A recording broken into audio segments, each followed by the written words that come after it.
c'est la vie, d'ici la fin de ce séminaire, de ce forum, et qui changerait une expression vétuste, la bourse ou la vie.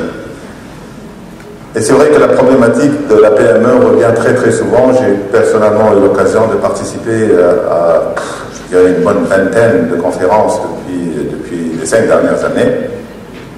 C'est un problème récurrent et qui me donne presque l'impression qu'on cherche la ligne droite sur la quadrature du cercle, tellement que le problème revient, et revient souvent. Il y a des solutions qui sont proposées, mais ça ne se concrétise pas dans les programmes politiques et les programmes de développement de nos pays. D'ailleurs, quand j'étais ministre des Finances, la première des choses que, évidemment, j'ai essayé de faire, c'est de comprendre un peu ce qui se passait la première des choses que j'ai faites, c'est de regarder notre tissu économique et comme M. Pierre l'a dit tout à l'heure, la Tunisie n'est pas différente du Cameroun. Je me suis rendu compte que 95% du tissu économique tunisien est composé par des petites entreprises, des micro-entreprises et des PME. Et puis après, j'ai posé une question tout à fait naturelle. Est-ce qu'il y a une stratégie nationale pour adresser cette problématique de la PME et surtout de la micro-entreprise? Et j'ai appris beaucoup de douleur que vraiment il n'y avait pas une stratégie claire, surtout concernant les micro-entreprises. Et la problématique de la PME a toujours été posée comme étant une problématique de difficulté d'accès au financement bancaire. Ce qui est vrai, il y a une difficulté d'accès au financement bancaire. Si on regarde les chiffres en Tunisie, on se rend compte rapidement que seulement 15% du portefeuille de crédit accordé par les banques sont accordés en faveur des PME. C'est vrai qu'il y a un problème. Et pourtant, là je vais vous donner quelques indications de l'importance de la PME pour ajouter à ce que Pierre a dit tout à l'heure.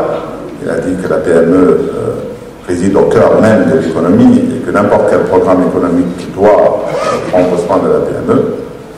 Eh bien, la PME représente plus de 70% du marché du travail, de la main-d'œuvre. Elle représente à peu près 45% du PNB en Tunisie, et je suis sûr que c'est presque le même cas dans d'autres pays.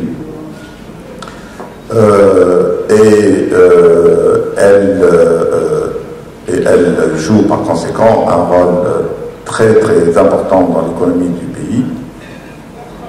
Mais ce constat de dire que la PME a difficulté à accéder au financement bancaire, je dis certes, mais il y a un problème encore beaucoup plus profond que je me suis rendu compte, c'est que la PME n'a pas accès au marché de fonds propres. Et avant de parler de la bourse, il faut parler donc sur la chaîne d'évolution de la PME, de toutes les phases d'évolution de la petite entreprise, qui peut commencer comme étant une micro, puis une petite entreprise, puis une entreprise de taille moyenne, et de poser la question de savoir si sur cette chaîne-là, nous avons mis en place une politique qui puisse réellement accompagner l'évolution de l'entreprise. Donc, sur cette chaîne, qu'est-ce qu'on trouve? On trouve déjà, donc on commence par la conception, pour laquelle il faudrait que nous puissions mettre en place un mécanisme d'incubation et de conseil pour l'entreprise, l'entrepreneur qui a une conception, qui a une idée. Et puis il y a la phase de seed, c'est-à-dire ce qu'on appelle en anglais bootstrapping ou bien auto-amorçage. Et généralement l'entrepreneur essaie de collecter les fonds dont il a besoin de ses amis, de sa famille, de son épargne, etc. Et là, on rentre un tout petit peu plus dans le système financier, parce qu'il se rend compte très rapidement que son épargne, ce qu'il a pu collecter, n'est pas suffisant pour lancer son entreprise. Et là, il a besoin d'avoir accès à la première, au premier maillon un peu de cette chaîne, qui sont des investisseurs privés, des business angels, etc., pour essayer de compléter son besoin initial de financement.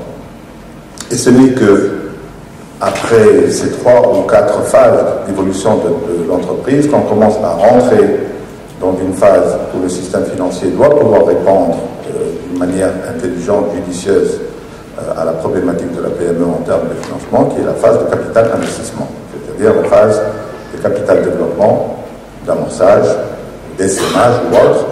Et c'est une phase qui viendrait après, c'est-à-dire qu'après avoir couvert donc la phase initiale d'amorçage, où l'entrepreneur à ce moment-là cherche des investisseurs professionnels qui sont les fonds d'investissement, principalement.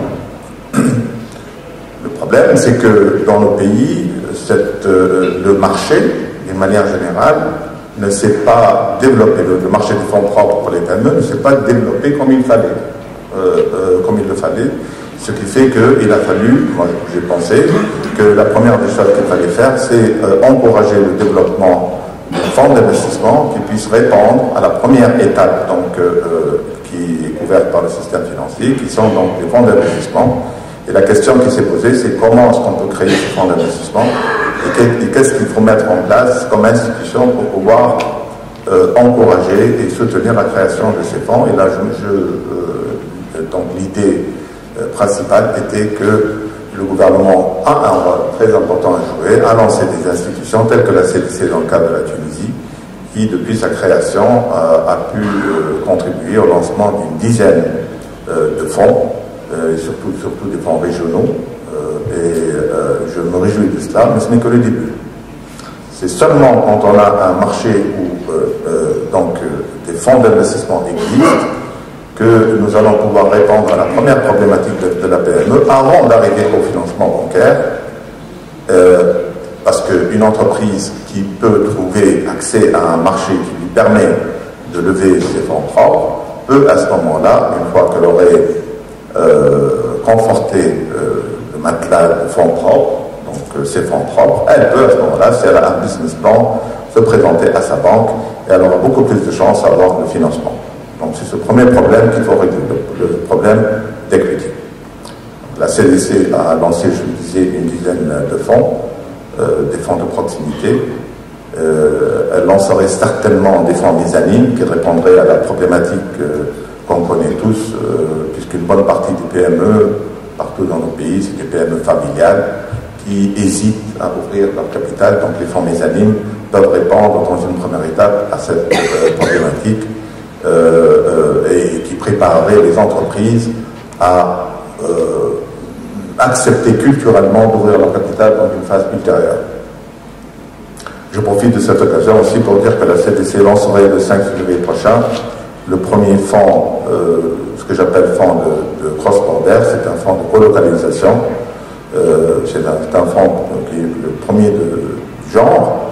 C'est un fonds cross-border entre la France, qui s'ouvrirait à toute l'Europe. Donc c'est une collaboration entre la BPI française et la CDC. Nous allons lancer le fonds qui rentre vraiment dans l'esprit de ce que nous sommes en train de discuter aujourd'hui. Une collaboration entre des institutions françaises. Et je me réjouis de la présence de 3 grandes institutions françaises aujourd'hui. Et c'est vraiment ça l'esprit. Déjà, nous travaillons pour que nous puissions créer ce vivier d'entreprises qui puisse être à même de pouvoir espérer entrer en bourse. Nous préparons déjà ce vivier avec des initiatives de capital investissement à travers la création de ces fonds.